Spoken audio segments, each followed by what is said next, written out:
आप उस देवी देवता का नाम बता दो जो गो उपासक न हो, जिसने गो भक्ति न की हो। अब यहां तो 3 ही दिन का समय है। गणेश जी प्रथम पूज्य क्यों बने?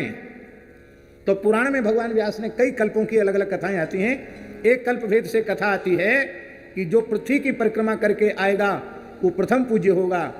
और एक कल्प में राम नाम की बात है कि महिमा जासु जान गण राहु प्रथम पूजियत नाम प्रभाऊ।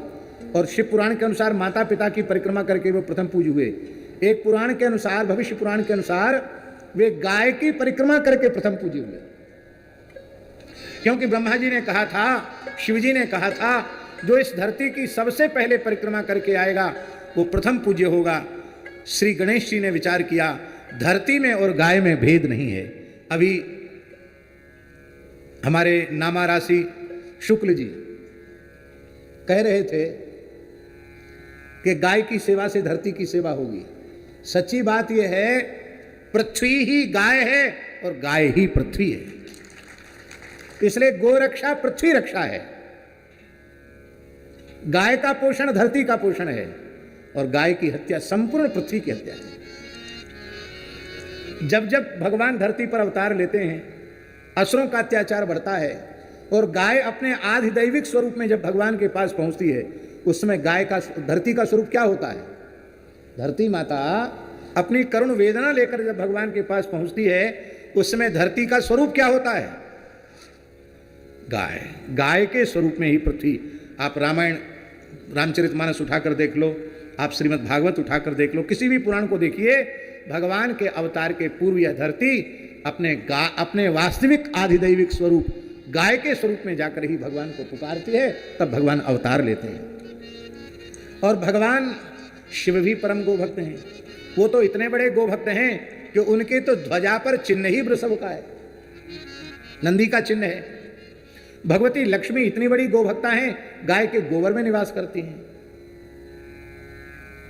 कौन ऐसी देवी है, कौन ऐसा देवता है, कौन ऐसा तीर्थ है जो गाय में निवास न करता हो? इसलिए गाय परमात्मा का स्वरूप नहीं, संपूर्ण देवी देवताओं की आराध्या उपास्या गाय है। आज आप राम मंदिर बनाएंगे, कितना पैसा लगेगा, कितनी भूमि लगेगी? श्री रामलला का मंदिर बना 500 वर्ष की प्रतीक्षा के बाद, भारत का खोया हुआ सोया हुआ स्वाभिमान फिर से जागृत हुआ। आज सारा विश्व आकर के वहाँ रामलला का दर्शन करके लाभ ले रहा है। बहुत प्रसन्नता की बात है। लेकिन हम आपसे पूछ रहे हैं, वहाँ रामलला के साथ कितने और मंदिर आप बनाएंगे? जितने बन गए हैं उनसे 10-20 गुना ज़्यादा मंदिर तो नहीं बना सकते? बना सकते हैं क्या? स्थल सीमित है, स्थल बहुत बड़ा चाहिए। फिर इतने अधिक धन को खर्च करके बनाएंगे तो फिर राग भोग की व्यवस्था चाहिए, सुरक्षा व्यवस्था चाहिए, योग्य पुजारी चाहिए, अर्चक चाहिए। मंदिर बन जाते योग्य अर्चक नहीं मिलते हैं। और एक गाय की सेवा आप कीजिए।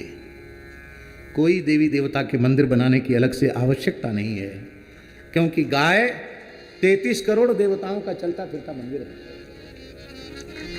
ना मलयागिरी चंदन की जरूरत है, न केसर की जरूरत है, न इतर की आवश्यकता है, न खीर मालपुआ की जरूरत है। हरी हरी घास या सूखे चारे की आवश्यकता है। और पूजा में जो पूजा का अधिकारी है वही पूजा कर सकता है, पर गो सेवा में अधिकार अनधिकार की कोई बात ही नहीं है। प्रत्येक मनुष्य भगवान की आराध्या उपास्या पूज्या गो माता की सेवा कर सकता है। और प्रत्येक गाय कामधेनु है।